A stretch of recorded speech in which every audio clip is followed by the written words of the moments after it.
Hello, Jim. It's sure nice to see you the other day.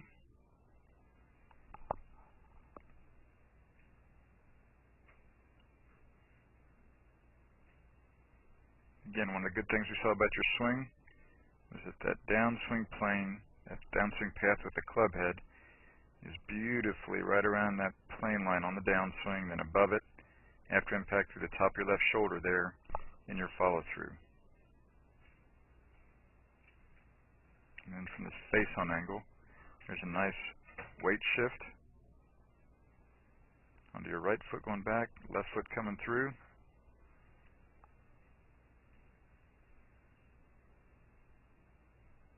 But what we didn't like was the way those hands and arms kind of get curved right through there, and there's kind of some daylight there between your forearms at that point over here on our right on the old gold, whereas over here on the left on the new blue, when you started working on it, those arms got extended better, looked better and better, like over here on our left, and your release happened much, much better, Jim. So that's great looking over here on our left, and you kept doing that as we worked on it. Much better than what we saw over there on the right on the old gold.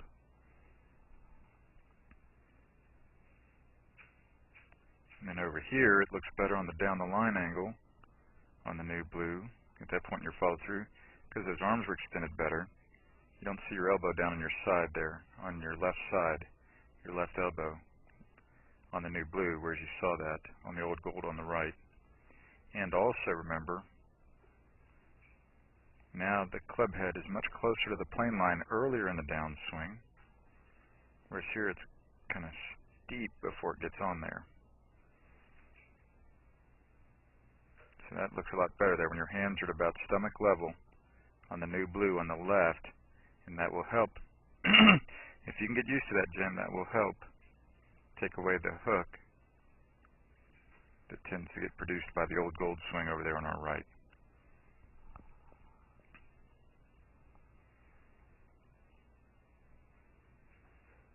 And remember now, with that swing over there on the left, that little drill swing, you're hitting that 7-iron like about 130 to 150 yards, and quite solid. And remember, that crossing the line at the top, and then that club head being pretty far above the line at that point in the follow-through is kind of different than what we'd see for a lot of the tour players, where their shaft would be flattened out more earlier in the downswing. Like I'll show you here. So you see that with Ernie Els. You see it here with Vijay Singh. See how much earlier his club head is back toward that line, whereas because you tend to cross the line, so your hand's about the same height as his, your club head is still real far away from that line, Jim. So see, now your hands are about shoulder height like his, but his club head is way back closer to that plane line. His is on the line now, and yours is still above it. Show you a couple more here.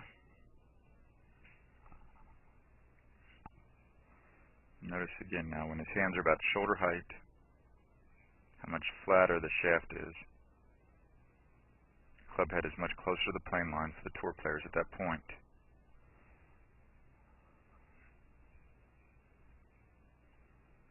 Again, watch when his hands are about shoulder height.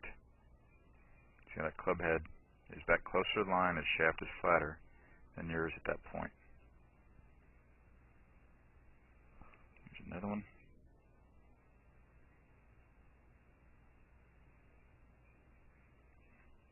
Right there, his hands are about shoulder height, and the shaft is on that orange line.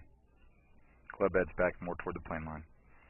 And that's what we saw for you, Jim, when you did that drill.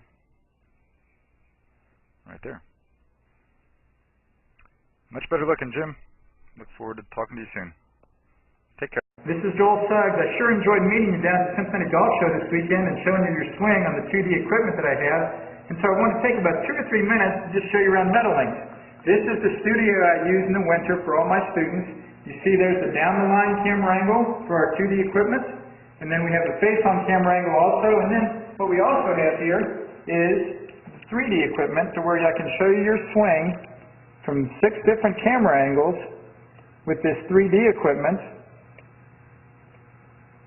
and we can get your swing from down to the 1/120th of a second in terms of exactly what your hips, shoulders, and hands are doing in the swing. And then also, I have the most realistic hitting curve I've ever seen from puttersedge.com, so when you hit your full shots, it feels as realistic as possible. And then I have 3 different green speeds for you to practice your putting. 9.5 on the step meter, 10.5 on the step meter, and 12.5 on the step meter. That's benefited my students tremendously.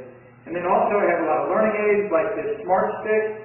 You can see the rest of those learning aids over here in my bag that we can work on to help you learn the certain fields in your golf swing that you and I both want. And then also I help my students a lot with their equipment through the winter. This is a frequency analyzer where we twang your club and it gives us a reading here. And then also we plot your whole set, each club on these lines to see if the set is really matched or not. Quite often they aren't, and it helps my students tremendously when they find out what clubs are the offending clubs. Then if we get tired of being indoors and we want to go outdoors and get some, we can do that. It's my daughter. Ellie, good to see you. I haven't seen her in weeks.